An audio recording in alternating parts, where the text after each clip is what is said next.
त्याचा शासन आदेश निघाला होता, सगळे आराखडे मंजूर झाले, फक्त भूमिपूजन करायचं आणि काही इकडे तिकडच्या काही परवानग्या होत्या ते झाले की काम सुरू झालं असतं. त्याचं पण ते काम येणे आता रद्द करून त्यांच्या लाडक्या कॉन्ट्रॅक्टरला द्यायचं चाललेलं आहे. का? Banquet hall. कसलं बँक्वेट हॉल आणि पार्किंग, म्हणजे सगळे परत उपरे येणार तिकडे. मुंबई ही माझ्या महाराष्ट्राची राजधानी आहे आणि या महाराष्ट्राच्या राजधानीत ज्या एका आपल्या रंगभूमीने जी मी असं म्हणत नाही की रंगभूमी केवळ मनोरंजन करते, रंगभूमीने सुद्धा समाजासाठी खूप मोठं योगदान दिलेलं आहे. वेगवेगळ्या प्रकारची नाटकं राजकारणी करतात ती वेगळी, पण त्या वेळेला आवश्यक असणारी नाटकं ही त्यांनी रंगभूमीवर आणून, मग ते कुलटकर असतील, खाडीलकर असतील, कोणी असतील, सगळे असतील, त्यांनी त्या वेळेला आणली आणि समाजाने काय करायला पाहिजे हे नाही म्हटलं तर शिकवण दिली. मग ती संपूर्ण एक इतिहास सांगणारं ते दालन हे आपण नाही बांधणार तर दुसरं कोणी बांधायचं.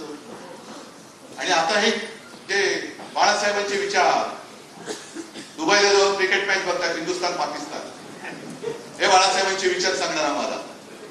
हिंदुस्थान पाकिस्तान क्रिकेट मॅच कुठेही हो, दुबईत असले तरी तिकीट काढून आम्ही जाऊ आणि सगळ्यांची पोरं बाळ तिकडे जाऊन मॅच बघताय आणि इकडून आम्हाला बाळासाहेबांचे विचार शिकवत आहे.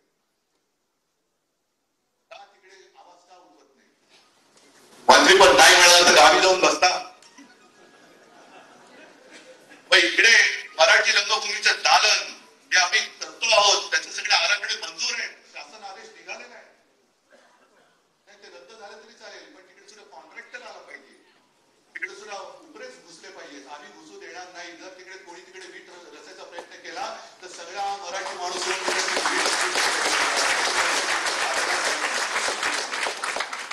करा ना, असे काहीतरी निश्चय करा.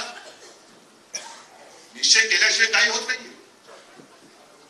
आणि कुसुमाग्रजांचं अरविंद, मला थोडस मी पण 2 ओळी लिहून आणल्या, मला वाटतं अरविंद नेमकं त्याच बोलतात की काय, पण नाही, जरा बरं वाटतं ओळी.